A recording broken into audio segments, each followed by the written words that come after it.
The Cave of Kai by Lord Dunsany. The pomp of crowning was ended, the rejoicings had died away, and Khanazar, the new king, sat in the seat of the kings of Averon to do his work upon the destinies of men. His uncle, Khanazar the Lone, had died, and he had come from a far castle to the south with a great procession to Eilon, the citadel of Averon. And there they had crowned him king of Averon and of the mountains, and lord, if there be aught beyond those mountains, of all such lands as are. But now the pomp of the crowning was gone away, and Khanazar sat afar off from his home, a very mighty king. Then the king grew weary of the destinies of Averon, and weary of the making of commands. So Khanazar sent heralds through all cities, saying, "Hear the will of the king! Hear the will of the king of Averon, and of the mountains, and lord, if there be aught beyond those mountains, of all such lands as are. Let there come together to Eilon all such as have an art in secret matters. Hear!" And there gathered together to Eilon the wise men of all the degrees of magic, even to the seventh, who had made spells before Khanazar the Lone. And they came before the new king in his palace, placing their hands upon his feet. Then said the king to the magicians, "I have a need." And they answered, "The earth touches the feet of the king in token of submission." But the king answered, "My need is not of the earth, but I would find certain of the hours that have been, and sundry days that were." And all the wise folks were silent, till there spake out mournfully the wisest of them all, who made spells in the seventh degree, saying, "The days that were and the hours have winged their way to Mount Agdora's summit, and there, dipping, have passed away from sight, not ever to return, for haply they have not heard the king's command." Of these wise folks are many things chronicled. Moreover, it is set in writing of the scribes how they had audience of King Khanazar and of the words they spake, but of their further deeds there is no legend. But it is told how the king sent men to run and pass through all the cities, till they should find one that was wiser even than the magicians that had made spells before Khanazar the Lone. Far up the mountains that limit Averon, they found Sime, the prophet, among the goats, who was of none of the degrees of magic, and who had cast no spells before the former king. Him they brought to Khanazar, and the king said unto him, "I have a need." And Sime answered, "Thou art a man?" And the king said, "Where lie the days that were, and certain hours?" And Sime answered, "These things lie in a cave afar from here, and over the cave stands sentinel one Kai. And this cave Kai hath guarded from the gods and men since ever the beginning was made. It may be that he shall let Khanazar pass by."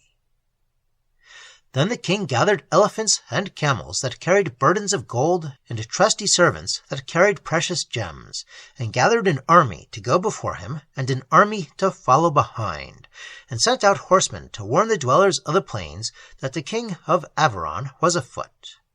And he bade Sime to lead to that place where the days of old hid, and all forgotten hours. Across the plain and up Mount Agdora, and dipping beyond its summit, went Khanazar the king, and his 2 armies who followed Sime. 8 times the purple tent with golden border had been pitched for the king of Averon, and 8 times it had been struck ere the king and the king's armies came to a dark cave in a valley dark, where Kai stood guard over the days that were. And the face of Kai was as a warrior that vanquisheth cities, and burdeneth himself not with captives. And his form was as the form of gods, but his eyes were the eyes of beasts, before whom came the king of Averon with elephants and camels bearing burdens of gold, and trusty servants carrying precious gems.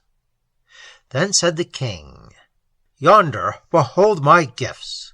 Give back to me my yesterday with its waving banners, my yesterday with its music and blue sky, and all its cheering crowds that made me king, the yesterday that sailed with gleaming wings over my Averon.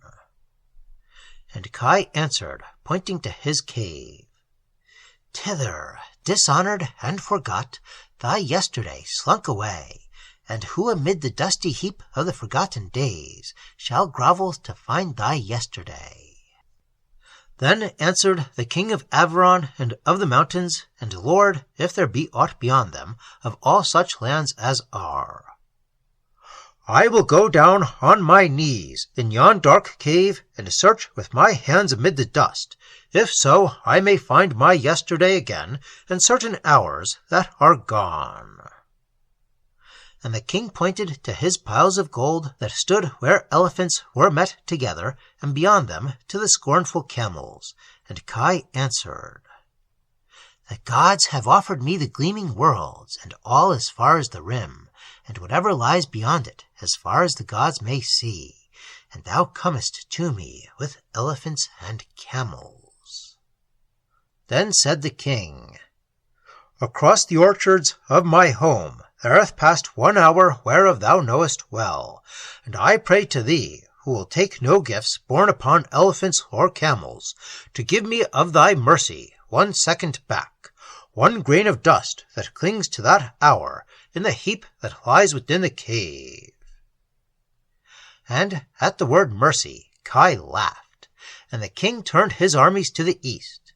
Therefore the armies returned to Averon, and the heralds before them cried, Here cometh Conazar, king of Averon, and of the mountains, and Lord, if there be aught beyond those mountains, of all such lands as are. And the king said to them, Say rather that here comes one greatly wearied, who, having accomplished naught, returneth from a quest forlorn. So the king came again to Averon. But it is told how there came into Ilwan one evening, as the sun was setting, a harper with a golden harp, desiring audience of the king. And it is told how men led him to Conazar, who sat frowning alone upon his throne, to whom said the harper, I have a golden harp, and to its strings have clung like dust some seconds out of the forgotten hours and little happenings of the days that were. And Conazar looked up, and the harper touched the strings, and the old forgotten things were stirring again, and there arose a sound of songs that had passed away, and long since voices. Then when the harper saw that Conazar looked not angrily upon him, his fingers tramped over the chords as the gods tramped down the sky, and out of the golden harp arose a haze of memories.